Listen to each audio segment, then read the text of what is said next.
Hi friends, അപ്പോൾ നമ്പേഴ്സിലെ അടുത്തൊരു question നമ്മൾ ഈ വീഡിയോ ഡിസ്കസ് ചെയ്യുന്നത്. ക്വസ്റ്റ്യൻ ഏതാണെന്ന് നോക്കാം. സംഖ്യാരേഖയിൽ 8 മുതൽ -55 വരെയുള്ള അകലം എത്ര എന്നാണ് ചോദിച്ചിരിക്കുന്നത്. അപ്പോൾ സംഖ്യാരേഖ എന്ന് പറയുമ്പോൾ നമ്പർ ലൈൻ ആണ്. അപ്പോൾ നമ്പർ ലൈനിൽ 8നും -55നും ഇടയിൽ എത്രയാണ് അതിൻ്റെ ഡിസ്റ്റൻസ് എന്നാണ് ചോദ്യം. അപ്പോൾ അത് കാണാനുള്ള ഫോർമുലയാണ് താഴെ കൊടുത്തിരിക്കുന്നത്. സംഖ്യാരേഖയിലെ രണ്ട് സംഖ്യകൾ എയും ബിയും തമ്മിലുള്ള അകലം കാണാൻ എന്ത് ചെയ്യുക? മോഡുലസ് ഓഫ് a-b എടുക്കുക. ഇതിൻ്റെ ഒരു പ്രോബ്ലം നമ്മൾ ചെയ്തിട്ടുണ്ട്. അപ്പോൾ അതനുസരിച്ച് നോക്കുകയാണെങ്കിൽ എ എന്ന് പറയുന്നത് ഇവിടെ തന്നിരിക്കുന്ന ആദ്യത്തെ നമ്പർ എടുക്കുക 8, ബി എന്ന് പറയുന്നത് രണ്ടാമത് തന്നിരിക്കുന്ന നമ്പർ എടുക്കുക, അത് നെഗറ്റീവ് നമ്പർ ആണ് -55.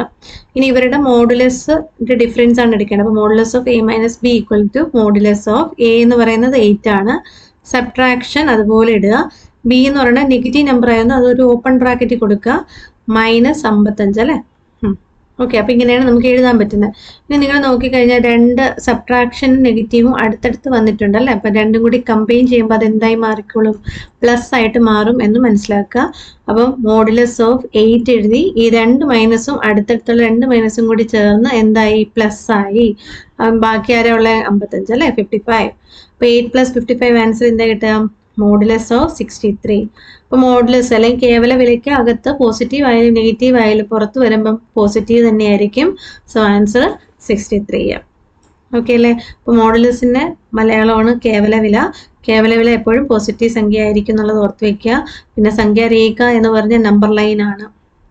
ഓക്കെ, അകലം കാണാൻ പറഞ്ഞ ഡിസ്റ്റൻസ് കാണാനാണ്. എപ്പോഴും ഡിസ്റ്റൻസ് പോസിറ്റീവ് ആയിരിക്കും. ഓക്കെ അല്ലേ. Thank you.